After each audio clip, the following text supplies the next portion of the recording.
Hello, my name is Caden Dawson, and this is my presentation for administration of the electronic office and our presentation on business travel. So, in the description, it says to plan a business trip that you might take. So, mine that would be relevant to me would be a trip to Mexico. The reason this would be more relevant than other areas because I work for a regional grocery company, and the next step, if we were going to go to another country, would be south of the border and not in Europe or anywhere north since we were based out of Texas. So whenever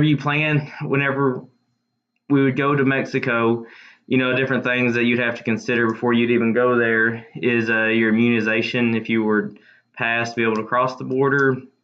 Secondly, do you have the proper paperwork? I know in recent years or years ago, it used to be thought that just a birth certificate could get you into Mexico, but even though I've never personally been, after doing some research, it appears that a passport is the only the bottom way you can get in there. There's no easier way to do it than get a passport. So in planning for my trip, obviously the first thing I would do would be to get a passport, and then also that talked about modes of transportation that you would need while in the country. And after doing some research through the internet and also through some Hispanic partners I work with at work, there's many different options, just like there are in the United States. You obviously have your buses, trains, taxis, private cars. The most popular, or at least the cheapest option, would be definitely the bus. Depending on your financial situation or what type of impression you wanted to make, the bus might not always be the best option. So if you had the money for a private car or a taxi, that might put you more at ease than having to ride a bus in a foreign country that you're unfamiliar with. And then also, I found a lot of my information on TripSavvy.com, and one of the modes of transportation that kind of made me laugh was a burro, which is the donkeys that you see in movies and things like that. But I also found it interesting that it included that because that's still a form of transportation that could be used, and it could also be viewed as a good way of crossing the cultural border whenever your Hispanic or Mexican counterpart sees you taking part in something that their culture has done. And obviously, when you go to Mexico, even though it's our neighbor to the south, there is a huge difference in language. We speak English, or at least, even though it's not necessarily the technical language of the United States, most people speak English here, and everyone speaks Spanish in Mexico. Even though I'm halfway decent in saying hello and goodbye in Spanish, I would not feel comfortable at all holding a conversation with somebody who that was their first language.